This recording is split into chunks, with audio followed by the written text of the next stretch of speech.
안녕하세요. 오늘은 당신이 보내주신 자료들 가지고 블룸 에너지 주가가 최근에 왜 이렇게 많이 올랐는지 그 배경을 좀 깊이 파헤쳐 보려고 합니다. 네, 안녕하세요. 이 기업의 핵심 기술이나 또 최근 정책 변화, 그리고 요즘 정말 뜨거운 AI 데이터 센터와의 연결고리까지 중요한 내용들만 쏙쏙 짚어보죠.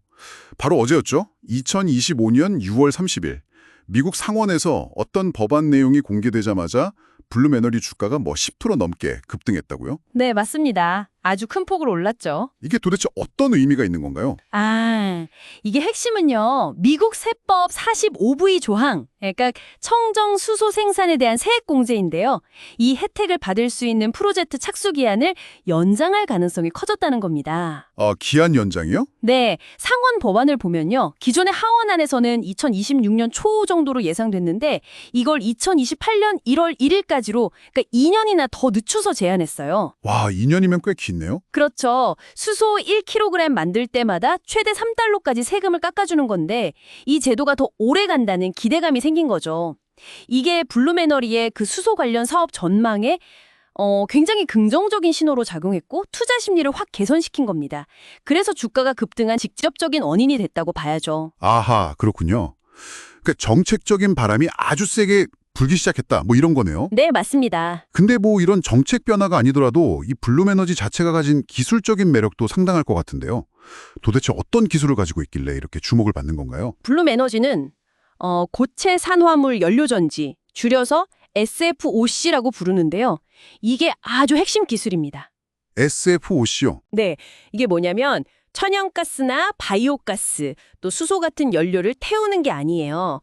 연소시키지 않고 화학 반응을 통해서 바로 전기를 만들어내는 기술이거든요. 태우지 않고요. 네, 그러니까 연소 과정이 없으니 당연히 오염물질 배출도 적고 발전율은 또 굉장히 높다는 장점이 있죠. 그리고 또 하나 수소를 생산하는 고온 수전의 기술도 가지고 있어요. 수소 생산까지요? 네, 이건 전기로 물을 분해해서 수소를 얻는데 이때 발생하는 열을 그냥 버리는 게 아니라 재활용합니다. 그래서 전력 소모를 최대 45%까지 줄일 수 있다는 게 아주 큰 특징이죠. 에너지 효율이 정말 중요하니까요. 와, 효율적인 발전 기술에다가 수소 생산 기술까지. 특히 요즘 AI 때문에 데이터 센터 전기 소비량이 어마어마하다 이런 얘기 많잖아요. 맞아요. 정말 심각하죠. 그럼 이 블룸의 에너지 기술이 여기서 뭔가 좀 해결책이 될 수 있다, 이런 건가요? 바로 그 점입니다. 정확해요. 이 AI 데이터 센터라는 게 진짜 엄청난 양의 전기를 필요로 하거든요. 그것도 거의 1초도 안 끊기고 100% 가깝게 안정적으로 받아야만 해요. 그렇죠. 잠깐이라도 멈추면 큰일 나니까. 상상해보세요. 1년에 딱 5분 서버가 멈춘다. 그 손실이 어마어마할 겁니다. 그런데 블룸에너지의 연료전지는 데이터 센터 바로 옆이나 건물 안에 설치하는 이른바 온사이트 발전 방식이에요. 바로 옆에요? 네. 그러니까 멀리 발전소에서 전기를 끌어올 때 생기는 송배전 손실이 거의 없고요. 가동률이 무려 99.999%에 달합니다. 99.999%요? 네. 거의 안 멈춘다는 거네요? 네. 네. 그리고 필요하면 용량을 늘리는 확장성도 좋고요. 친환경적이기도 하고요. 실제로 2030년쯤 되면 미국 전체 전력 소비의 한 8%에서 12% 정도를 데이터 센터가 차지할 거라는 전망까지 나오거든요. 8에서 12%나요? 와. 네, 그러니 블룸에너지에게는 이게 정말 엄청난 기회가 열린 거죠. 실제로 작년에 미국의 대형 전력 회사인 AEP라고 아메리칸 일렉트릭 파워와 1기가와트 규모의 연료전지 공급 계약을 맺기도 했고요. 와, 진짜 AI라는 거대한 파도에 정책 지원이라는 서핑보드까지 딱 얻은 그런 느낌이네요. 네, 그렇게 볼 수 있죠. 그럼 실적은 좀 어떻습니까? 뭐니 해도 돈을 잘 벌어야 이게 지속 가능할 텐데요. 재무 상태도 좀 나아지는 모습이에요. 올해, 그러니까 2025년 1분기 매출을 보면요. 작년 같은 기간보다 38.6%나 늘어서 3억 2,600만 달러 정도 기록했고요. 오, 꽤 많이 늘었네요. 네, 그리고 영업 손실폭도 눈에 띄게 줄었습니다. 작년 4분기에는 시장 예상치를 뛰어넘는 실적을 내기도 했었고요. 올해 전체 매출 목표도 작년보다 한 19% 정도 성장하는 걸로 잡고 있습니다. 물론 아직 갈 길은 좀 남았지만 그래도 긍정적인 신호들이 나오고 있는 건 분명합니다. 좋아 보이긴 하는데 그래도 투자할 때는 항상 좀 조심해야 할 부분들이 있잖아요.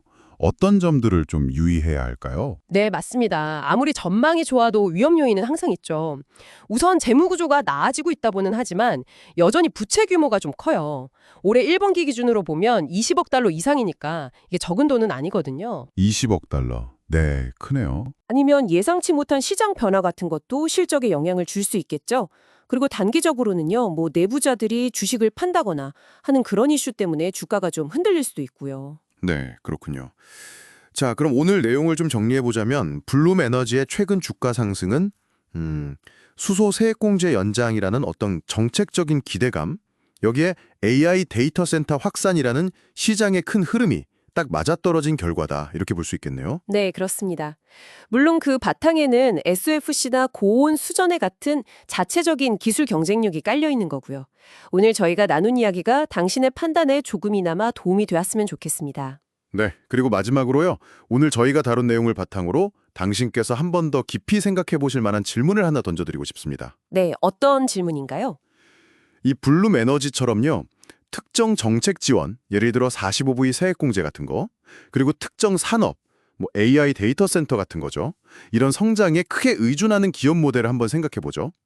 만약에 말입니다.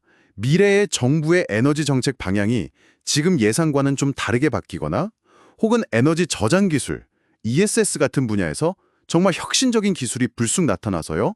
지금과는 전혀 다른 방식으로 전력을 공급하는 그런 시대가 온다면 과연 블룸에너지 같은 기업과 또 AI 인프라 생태계 전체는 장기적으로 어떤 변화를 맞게 될까요? 이 질문을 한번 곱씹어 보시면 어떨까 싶습니다.